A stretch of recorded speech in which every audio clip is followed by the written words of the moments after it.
distrutta, il primo piano si sta gonfiando, è tutto da buttare.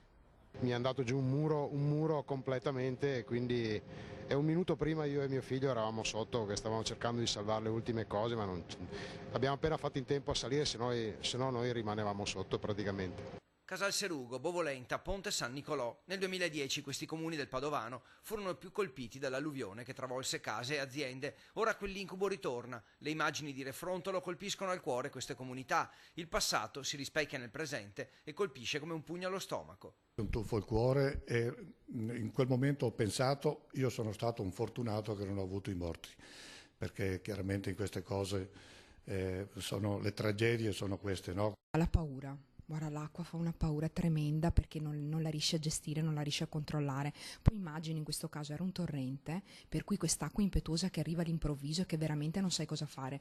Ed è lo stato d'animo che tu hai ogni qualvolta c'è una calamità naturale. Il primo impatto è stata la pelle d'oca e un nodo alla gola incredibile pensando a queste famiglie, a queste persone, ma proprio anche al momento un po' particolare, un momento di festa. Dal comune di Bovolenta è partito subito un telegramma di solidarietà. Il sindaco lancia un appello ai suoi colleghi perché concedano sempre con grande prudenza autorizzazioni a sagre e manifestazioni e ai cittadini perché proteggano la natura. Il cittadino deve aver cura della natura, deve aver cura di quello che gli è stato affidato. Chi firmò il provvedimento per evacuare centinaia di famiglie nel cuore della notte nel novembre del 2010 ora difende sindaci e amministratori.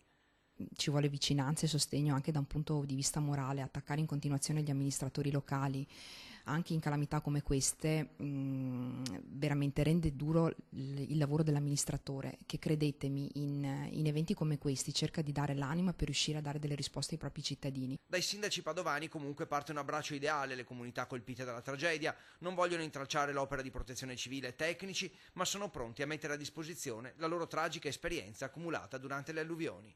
La disponibilità totale da tutti i punti di vista, sia politico che si serve anche di braccia, ma soprattutto non tanto un abbraccio simbolico, ma un abbraccio sincero, fisico a questi amministratori che alla fine si sentono nelle spalle una responsabilità non indifferente sulle loro comunità.